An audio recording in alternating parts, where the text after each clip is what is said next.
Well, when I was asked to first start to help, I was the only engineering source and the satellite guy, if I can say it that way.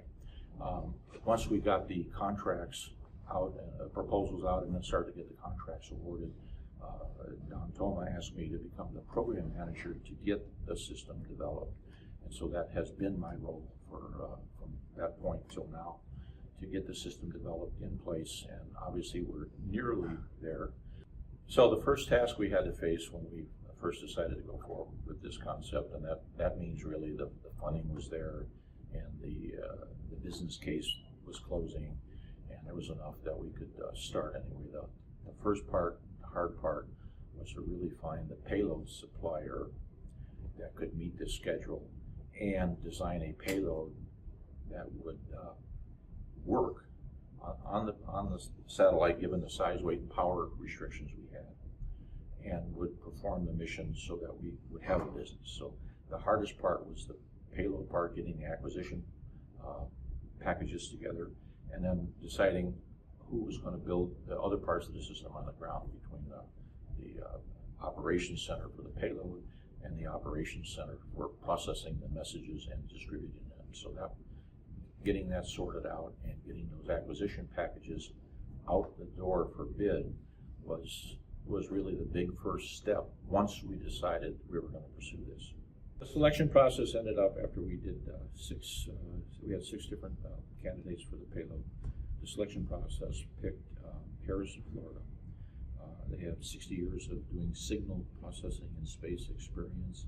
They're probably the premier signal processing company on the face of the earth, and their bid was the best bid. They had the best design, and certainly the price tag was in the right place from a new company startup point of view.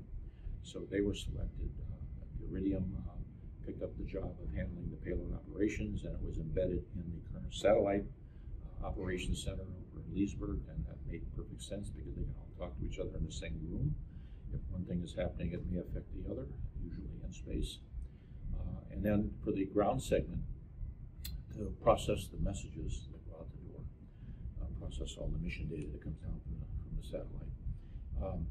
We selected, it was Excelis at the time. They have since been acquired by Harris, but Excelis here in Herndon.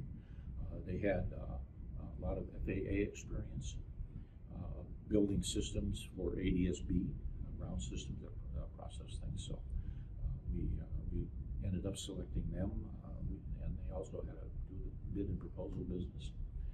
But they ended up being the selectee, and we're still working with them today. We have the network operations center is in their building over in Herndon.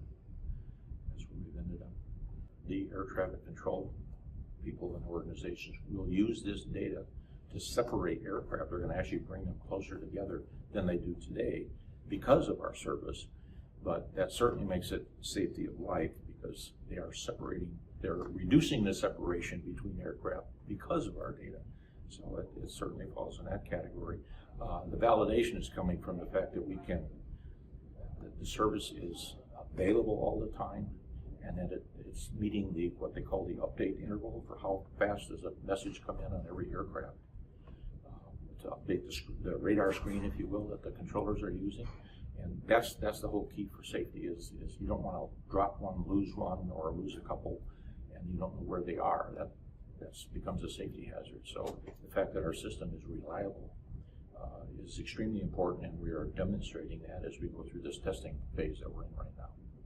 Each one of our early partners and investors, their geography is different, and the size of their service volumes is different, and the platforms they're using to drive their, quote, the radar screens is different.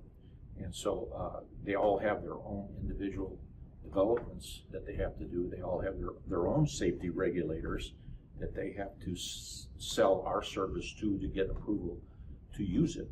Part of that process will be giving them our certification from EASA to help them along the way to get their use of it certified by their regulators. So that's a big deal too. So that's one of the other steps coming up here.